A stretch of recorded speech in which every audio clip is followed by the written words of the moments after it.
Olá, eu sou Sérgio Vieira e este é o episódio número 3 da primeira temporada do Ex Libris, um podcast rápido e ligeiro sobre política, comportamento humano, ciência, tecnologia e cultura. Cada episódio, um tema. Seja bem-vindo e espero que tenha gostado do estilo e formato do Ex Libris, um spin-off do Impressões Digitais que volta em breve.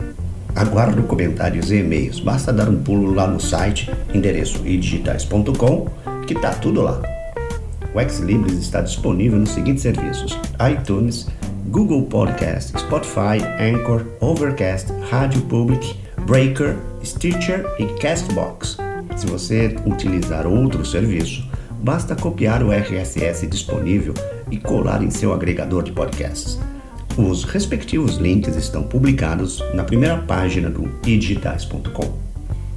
A partir de agora, o Ex Libris sobre ciência de 25 de setembro de 2018 começou.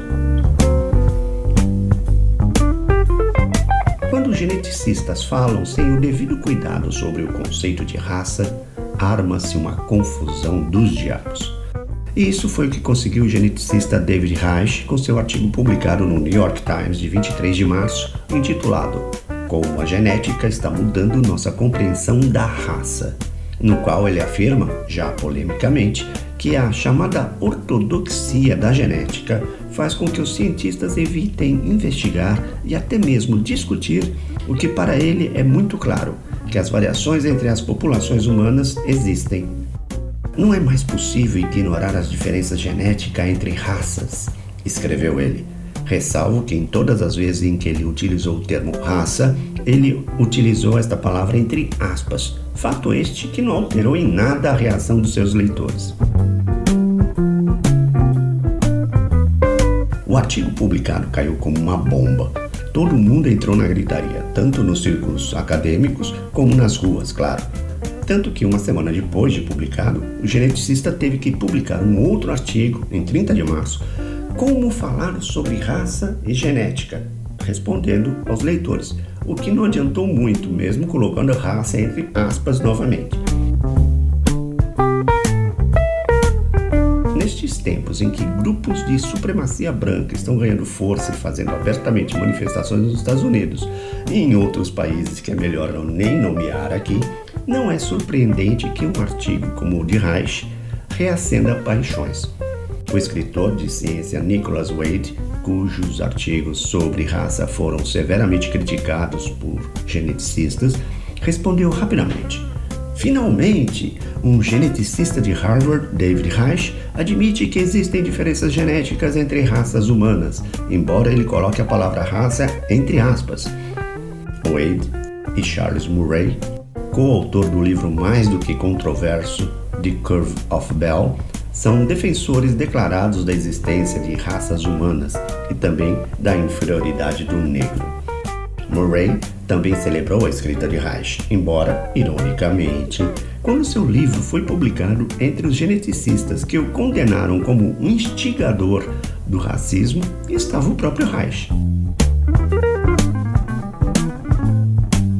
Alan Templeton, um geneticista e estatístico da Universidade de Washington, em St. Louis, escreveu um artigo com profundidade e base, onde analisa vários grupos humanos e nos dá uma ideia precisa do significado de raça em termos biológicos, sempre apoiado nas variantes genéticas que definem as espécies e não em características como a cor da pele, por exemplo, que são adaptações e que variam nas populações como resultado de mudanças no ambiente. As raças podem existir em humanos em um sentido cultural, mas os conceitos biológicos de raça devem ser estritos ao demonstrar se essas construções correspondem a categorias biológicas reais de seres humanos. Os conceitos modernos de biologia podem testar a existência ou não de raças humanas usando as ferramentas da genética e aplicando rigorosamente o método científico através da formulação e teste de hipóteses. Com o uso de novas tecnologias no estudo do DNA, pode-se inferir a ancestralidade geográfica dos indivíduos, estudando um grande número de genes e as expressões deles, os alelos. Em uma análise inicial, usando uma variedade de marcadores em autodeclarados brancos nos Estados Unidos, se encontrou principalmente um ancestral europeu, enquanto que os autodeclarados negros são basicamente de origem africana, com pouca sobreposição entre os autodeclarados negro e branco. Seguindo a mesma linha, mas desta vez com uma amostra local de pessoas que se identificaram como brancos, mulatos e negros, antropólogos brasileiros encontraram uma extensa sobreposição de ascendência africana entre todas as raças. Além disso, os autodeclarados brancos brasileiros tinham uma ascendência africana maior do que alguns autodeclarados negros dos Estados Unidos. É claro, então, que as categorias raciais de brancos e negros, definidas culturalmente, não têm o mesmo significado genético no Brasil e nos Estados Unidos. As inconsistências no significado de raças, através de culturas e ancestrais genéticos, fornecem uma forte razão para uma definição de raça livre da biologia e baseada apenas na cultura.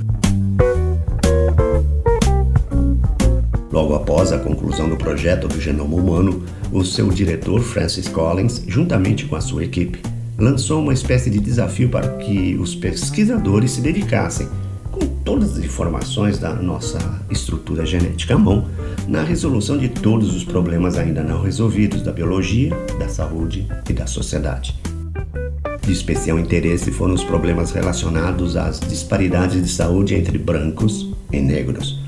Os Estados Unidos têm investido mais de $1 bilhão ao ano em estudos genéticos para encontrar a raiz biológica dessas diferenças. O que encontramos na literatura publicada entre 2007 e 2013 é essencialmente nada, diz Jay Kaufman, autor principal do primeiro estudo que examinou os dados genéticos disponíveis que buscavam evidências para explicar a disparidade entre raça e saúde. Durante anos, pensou-se que as disparidades residiam em um componente biológico fora de alcance, mas quando os avanços da genética permitiram demonstrar que tal componente não existia, o argumento tornou-se tolo e equivocado. Ao analisar por que os negros morrem antes que os brancos, Kaufman diz que, em vez de olhar para a dupla hélice, é necessário questionar o porquê da enorme desigualdade social e econômica. Nos Estados Unidos, os homens brancos vivem 4 anos a mais que os negros e as mulheres brancas 3 anos a mais que as negras. A principal razão para essa lacuna é a doença cardíaca. Mas depois de analisar por 6 anos estudos genéticos sobre o assunto e examinar o genoma em busca de possíveis variantes que propiciassem a doença, eles encontraram exatamente o oposto. Foram os brancos que mostraram o maior risco. Gastamos uma quantia enorme de dinheiro nesses estudos que não levaram a nada, diz Kaufman. Mas então, por que ainda há tanto esforço? Um motivo, que tem mais a ver com finanças que com a biologia, pode ser encontrado no primeiro medicamento específico para negros, o Bidil, uma combinação de 2 medicamentos genéricos usados em doenças cardíacas durante décadas. Em 2005, o FDA aprovou as drogas antigas como um novo propósito, o tratamento de problemas cardíacos para uma única raça, os afro-americanos, de acordo com a classificação norte-americana. Jonathan Cahn, autor de Race in a Bottle, escreve extensivamente sobre a história do Bidil. Não há dúvida de que o medicamento atua em negros, embora o problema grave seja que os processos de aprovação do medicamento não tiveram grupos de controle. Os pesquisadores estudaram o Bidil apenas em negros. Parênteses. Quem conhece o mínimo do conceito método científico deve estar se esganando junto com Carl Sagan. Fechando os parênteses e voltando à pauta. Repito, os pesquisadores estudaram a medicação Bidil apenas em negros. E se funciona neles, não é porque são negros, mas porque a gente sabe que eles são humanos. Quem está ganhando ainda com essa relação raça-saúde é a Nitromed, a empresa por trás do Bidil, que conseguiu que a patente que iria expirar em 2007 fosse estendida até 2020. E assim é com as outras doenças, como diabetes atribuída aos mexicanos, que não tem outra explicação além do problema da dieta pobre e, novamente, a enorme desigualdade social.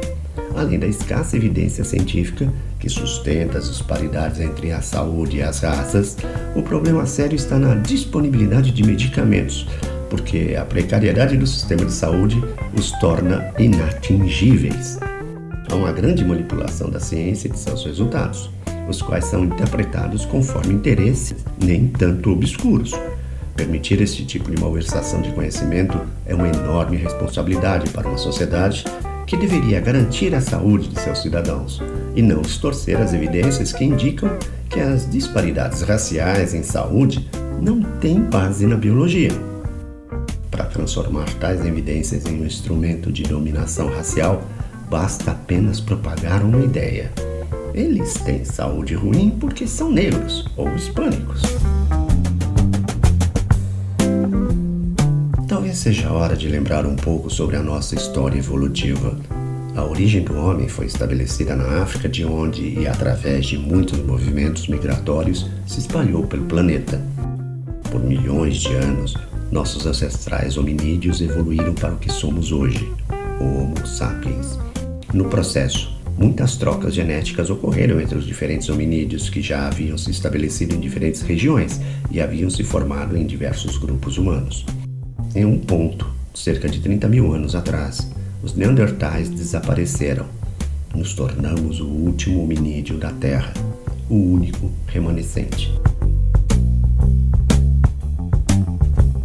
E de volta para a discussão inicial da existência de raças como uma base biológica não cultural, talvez a melhor maneira de ilustrar a enorme mistura que ocorreu em nosso genoma seria fazer uma análise científica e profunda dos fluxos dos genes ao longo do tempo.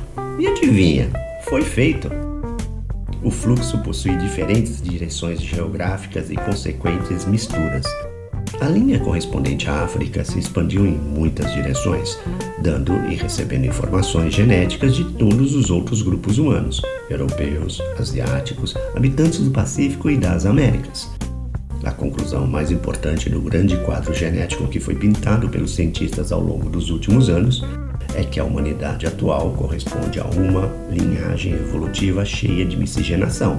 Daí, nossos ainda presentes genes neandertais e a descoberta nos ossos de uma mulher de 90 mil anos do DNA que indica ela ser uma híbrida de duas linhagens homo distintas, metade neandertal e metade denisovano. O Ex Libris, o spin-off do Impressões Digitais, o podcast rápido e ligeiro sobre ciência, acabou.